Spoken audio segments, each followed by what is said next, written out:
विशेषतः गरज नसलेला शक्तिपीठ हा या महाराष्ट्र राज्यामध्ये या जवळजवळ 13 जिल्ह्यातून हा शक्तिपीठ नेण्याचा पाप आज खऱ्या अर्थानं महायुती सरकार करत आहे। याला एक तीव्र आंदोलन, तीव्र विरोध ह्या फक्त कोल्हापूर जिल्ह्यातून नाही तर जवळजवळ 13 जिल्ह्यातून होताना आपल्याला दिसते। तरी देखील ह्यातून काहीतरी पर्याय काढायचा। जो 802 किलोमीटरचा शक्तिपीठ त्यांनी सुरुवातीला सांगितलं होतं ते आता 856 किलोमीटर करण्याचा प्रयत्न हा महायुती सरकारचा आहे।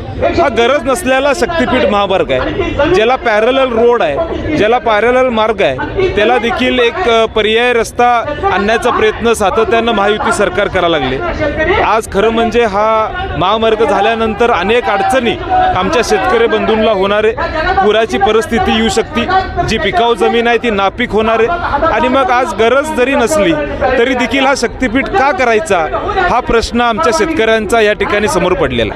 आणि मग आमचे सगळ्यांचे एक आंदोलन हे ह्यासाठीच आहे की हा महामार्ग रद्द केला पाहिजे, आम्हाला पर्याय काढू नका।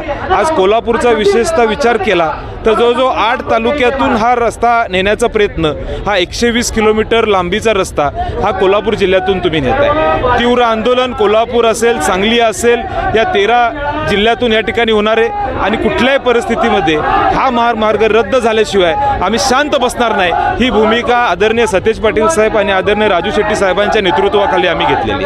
काय वेळा लागले आमचे शेतकरी बंधू त्यांच्या शेतात नसताना अधिकारी येऊन मोजणी करायला लागले। त्यांनी शेतकरीला तारीख द्यावी आणि मग तिथं आंदोलनाला यावं, म्हणजे त्यांना कळेल की शेतकऱ्यांचा विरोध हा किती प्रमाणात होत आहे।